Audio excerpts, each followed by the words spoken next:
Bill Cecil again with the tip of the day. Hey, today I want to talk about something that we rarely talk about in education, and that is being customer service driven. In my classroom, I like to think of myself as like a restaurant owner.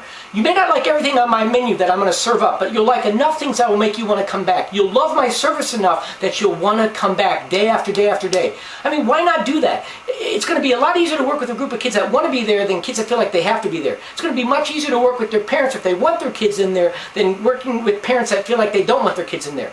So I go out of my way to be customer service driven. It doesn't mean that I'm weak and bow down to anything that the parents want or that the kids want, or I let things slide because I don't want to cause trouble. Absolutely not. I still have very high expectations in my room.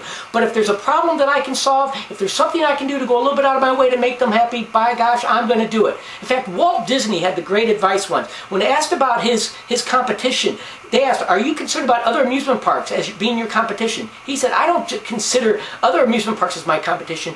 I want to have the best customer service of anyone that has any type of service out there. So when people talk about special service, they'll bring Walt Disney up first. It could be restaurant, it could be business, it could be shops, it could be people that work on your home, any type of service. And that's how I feel about my classroom. I want people to talk highly about their experience in my classroom and what they got out of it. I love going to restaurants when I walk in and the waitress seems to know me, or it says hello to me, or somebody greets me at the door when I go into a shop to buy something. They'll say, hey, how you doing today? You having a nice vacation? Or hey, you having a good day? Something that draws me into the store, makes me feel like I'm welcome there. I hate when I walk into a store and nobody even seems to notice me. Even 5 minutes as I'm looking at something, they don't seem to care that I'm there. You don't want your team to have that feeling when they're in your room. There's two ways you can concentrate on this. One is greetings and one is in goodbyes.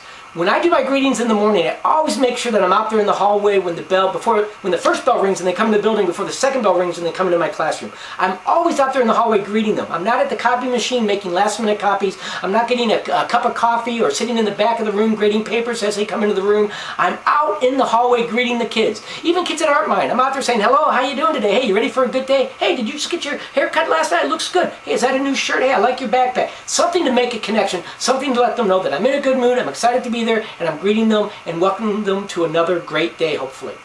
Also, when they go to leave at the end of the day, even if I'm tired, I make sure I'm at the front of the room, at the door, and as they say goodbye or say goodnight and start to walk out the room, I sit there and knuckle each kid and say, have a good night, have a good night, I'll see you tomorrow, hey, good. Even the kid that was giving me trouble that day, I'll say to them, hey, better day tomorrow, all right, I'll see you tomorrow, see you tomorrow, see you tomorrow. Something positive on the way out so they know I still care about them.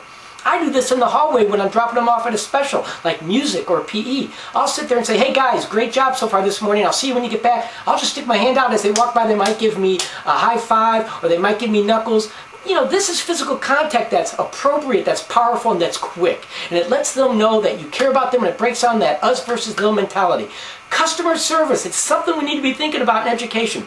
Believe me, you can do this. And remember, best year ever, you have the power to make it happen.